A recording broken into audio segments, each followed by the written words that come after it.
All right, it's Friday. It's finally Friday, which means that well, it's really nothing special about today other than today is just Friday.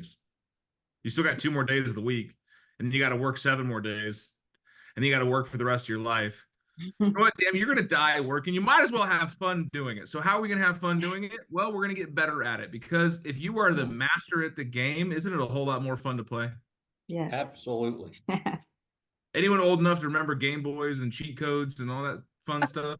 It made games a whole lot more fun when you were in God mode. Yeah, I was buying those for my kids, Dan.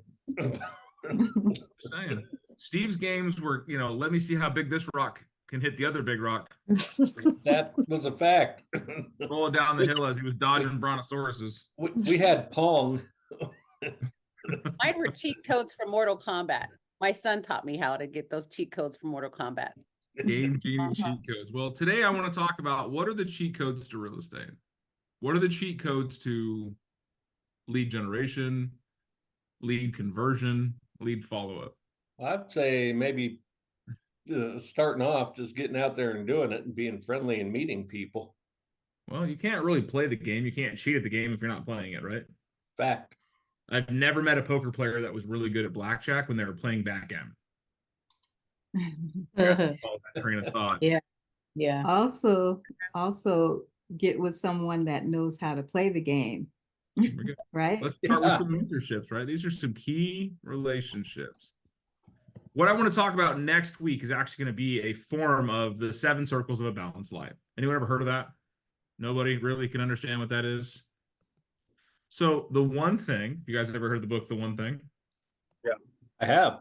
Show of hands. This is class now. Show of hands. Okay, if you don't know what the one thing is, you need to read it. A book that says The One Thing. Well, in The One Thing, they talk about the 7 circles of a balanced life. Because our lives are broken down into different compartments. And of these compartments, if we go to page 114 of the book, you can't really see it too well here, but yeah, we got it. The 7 circles are the elements of your life.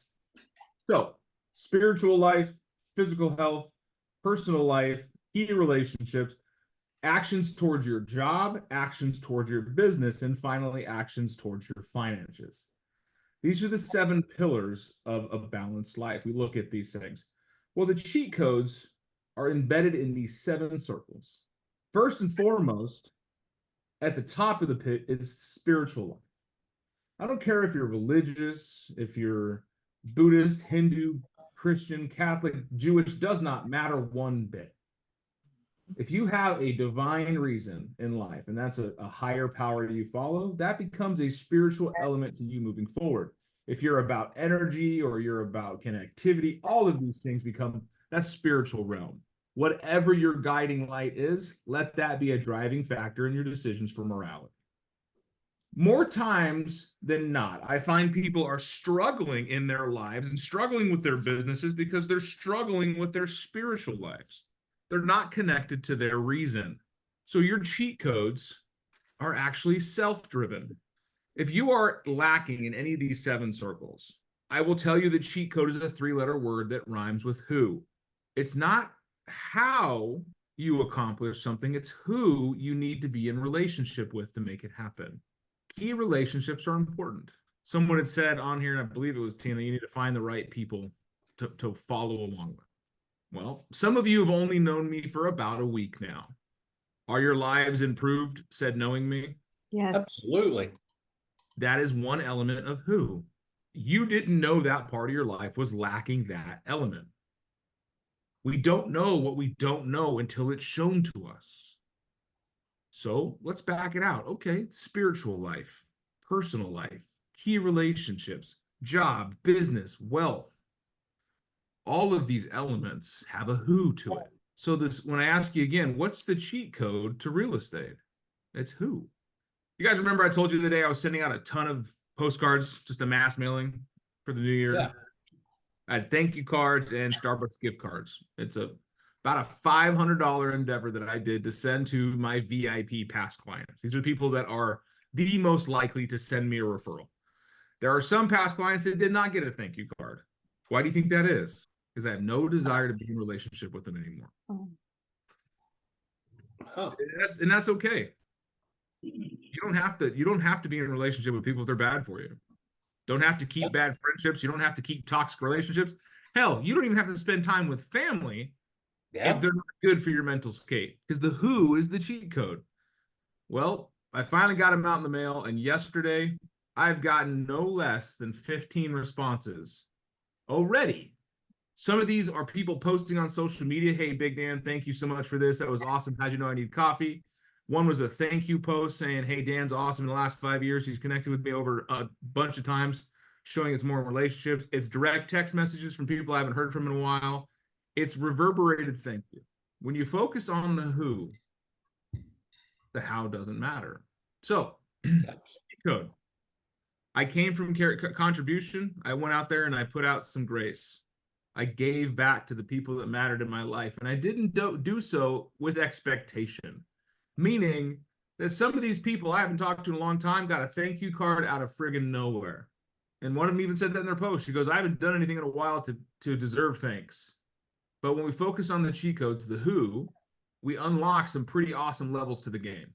How would it feel if you look at yourself in the camera, look at the little dot at the top of your laptop or your iPhone, and really think about if you were on this call and everybody around you was your cheerleader.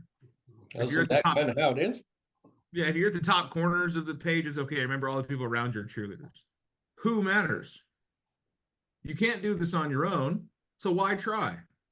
Get more people to sing your song. Makes sense. It's easy. It's kind of common sense. It's pretty simple, but why are we forgetting that? Why are we trying to do things on our own? Why are we trying to figure it out? Because we're stubborn. Why are we struggling through something that somebody's already done and has an answer for? For those of you who know a lot more about me, I love books. Well, what you didn't know is I'm actually dyslexic. I can't read very well. And it was kind of funny yesterday during the ALC meeting, I was trying to read something on the board and I butchered it. Well, because I don't read very well, but audiobooks, man, whew, girl. It may take me 5 hours to read 10 pages because I'll read 3 pages, at the same 15 different times because I keep jumping through it. But when it comes to audiobooks, I consume them. Well, I know that that's a me issue and I got to find the tools around it. But it wasn't until somebody introduced me to audiobooks that made my life 10 times easier. But what I found from these audiobooks is somebody, this is Gary Keller and Jay Papasan, happened to spend months, years, if not an entire lifetime, taking all of their cheat codes and writing them down. Yep. So I read a book, I learned about something, I moved forward, boom. Now I've got a better who. It may not be a physical who or corporeal, meaning something you can touch, but it's a who nonetheless. I'm learning some cheat codes. Everything you want in this business is on the other side of who. And the link that I shared, I felt like went along with what you were saying because it's from Ollie Fletcher, who again presented to us at Family Reunion last year. And she talks about when we're reaching out to people, a little bit careful what you say, because with her, she was a athletic, what do you call it, representative. Yeah, So you don't want to say good morning to someone who was just let go after, letting their team down. So I just thought her little blurb was interesting because she said to think about those people we're talking to. What are they worried about? What are they excited about? What's working for them? What's not working? And try to anticipate what's relative and matters to them. So that's the little blurb in that thing I sent you. I just thought it was really neat to try to think about how we're helping others in our conversation. Because we've talked about Ford and that's terrific, but I just thought this went a little deeper. So I thought I'd share that.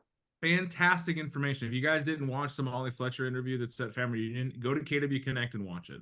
The Ed Milet thing, the same thing. But in this blurb, it says, do relationships matter in life, both professionally and personally? Absolutely. mhm. For most of it, it's a linchpin to our professional success and our personal fulfillment, whether it be our families, our friends, or clients, the teams we lead, or the new businesses we hope to win. Relationships are key. Who? Because of this, it's most important to have a quick access to a list of the most important relationships in our world. The key relationships. You need to have a list of people in your life. I'm clapping like this because I want you guys to have the attention. A key relationship means somebody that has unlocked an opportunity for you.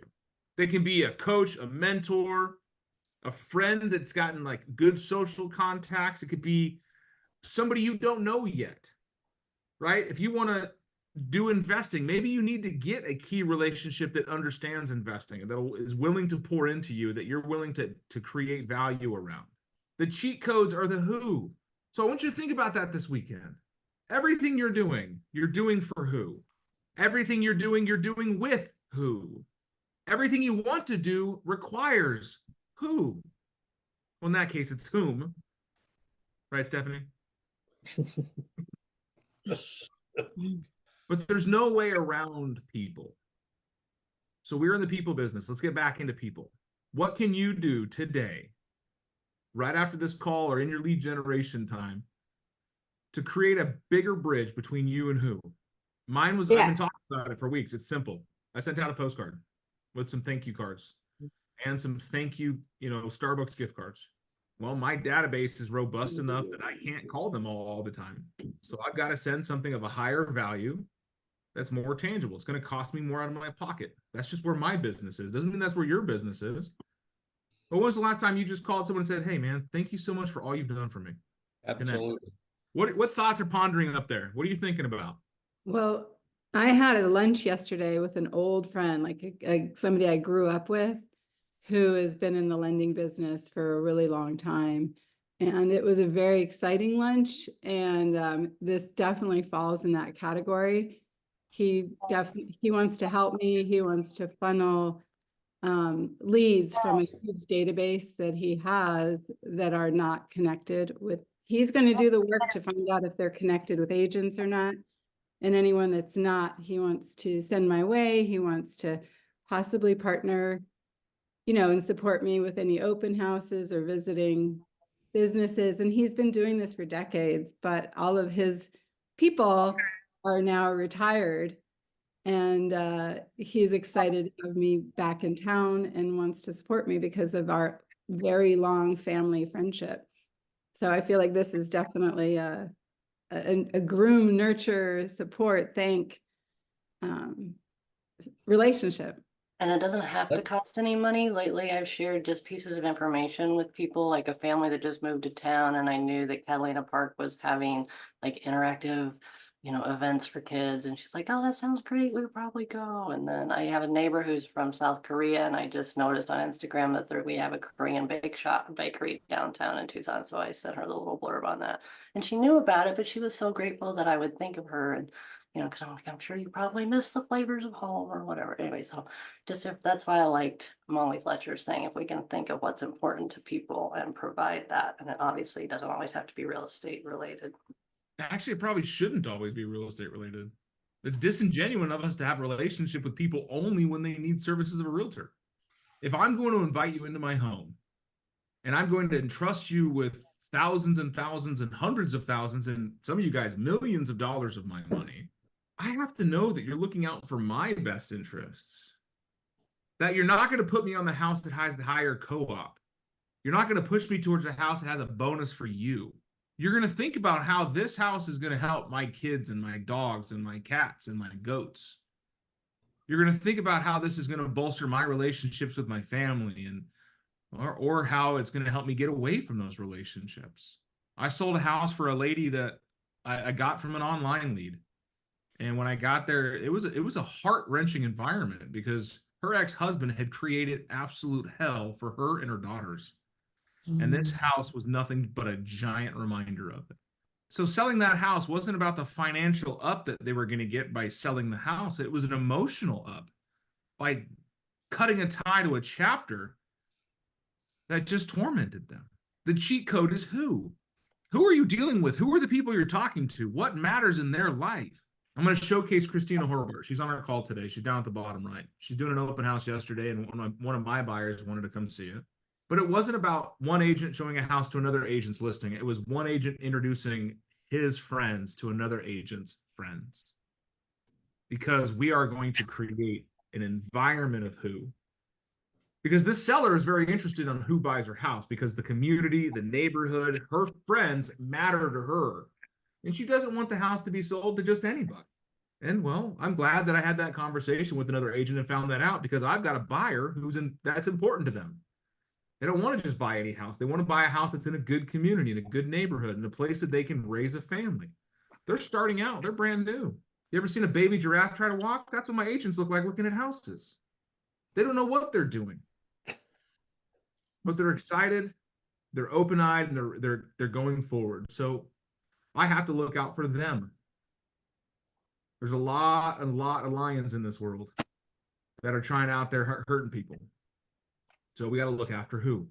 So think about your key relationships this weekend, and make a list, make a hunting list of the target of who you need to have, right? Do you have the financial planners? Do you have the estate planners? Do you have the personal trainers? Do you have the mindset coaches, the mentorship coaches, the scripting partners? Do you have the person you can call at 3 o'clock in the morning and talk to because you had a bad dream about a seller canceling a contract and you just want to talk about it? These things are going to help unlock a lot of potential for you.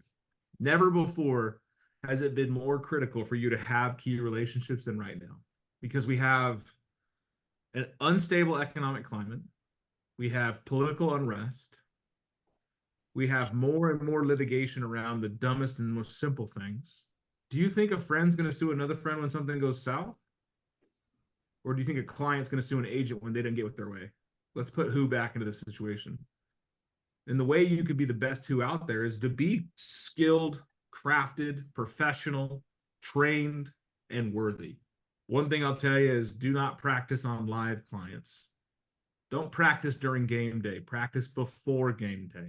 Christina was actually working with one of the clients. It's also she was a buyer's agent. The listing agent was the broker, and being a real, jerk about things and how they handled it. And I told her, I was like, it seems like they're trying to practice on game day. We're not going to have that. You're putting people's lives at risk to make a point. That's not okay. So if you don't know something, let's work on it before you have to do it. Or if you have a listing appointment or a buyer's consultation or a tough conversation that is happening in the near future and you know about it and you're worried about it, this is the who. Who do you need to talk to about that? Who do you need to work through with that? So that when you have that conversation, it's easy. I bet if you guys had to take a bike race tomorrow, some of you would have to relearn how to ride a bike. Are you going to learn today, or are you going to learn tomorrow at the starting line? You got a lot of contemplative looks on your faces this morning. I must be touching a chord. Absolutely. And my last question for you to revolve around who, and write this down, is who are you? The caterpillar had it right. He didn't want to know Alice's identity. He wanted to know Alice's soul. Yes, know what I'm talking about. Yes, he did. You guys know what I'm talking about? The Alice in Wonderland, the caterpillar, the dude that was smoking, saying, "Who are you?" It's not because people want to know who you are by title, by name. They want to know who you are by essence, by spirit. There's a reason a gazelle knows that a tiger is bad news. The essence, the energy. There's a reason you know people are no good, because they project no good. You ever walked into a room and you found that one person that was just, oh my God, why are they so magnetic? I just want to go hug this person. Yeah. Be that person. Be the light. You don't have to have people hugging you. I know some of you are like, nah, don't touch me. I'm good with it. And that's okay, but you can be magnetic. You can be genuine. But who are you? Figure that out. That's your homework for the weekend, is think about that. Who do I need in my life? Who do I need to foster better? And who the heck am I? Guaranteed, if you spend some time on that, you will unlock a lot of opportunity. You didn't think the cheat codes were so easy, did you? So easy, yet pretty dang hard. Any other thoughts before we fleet off into the weekend and you get to come up with excuses of why you didn't do the exercise? I just found out the other day that my tablet doesn't have a calculator, and I freaked out. I'm like, how am I supposed to do math? So exactly. Billy's right. He's all.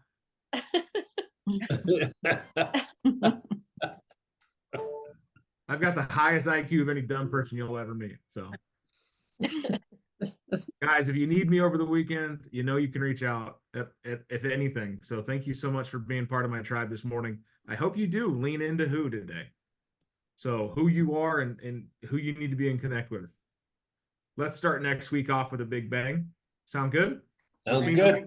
we have to end this week with a high five.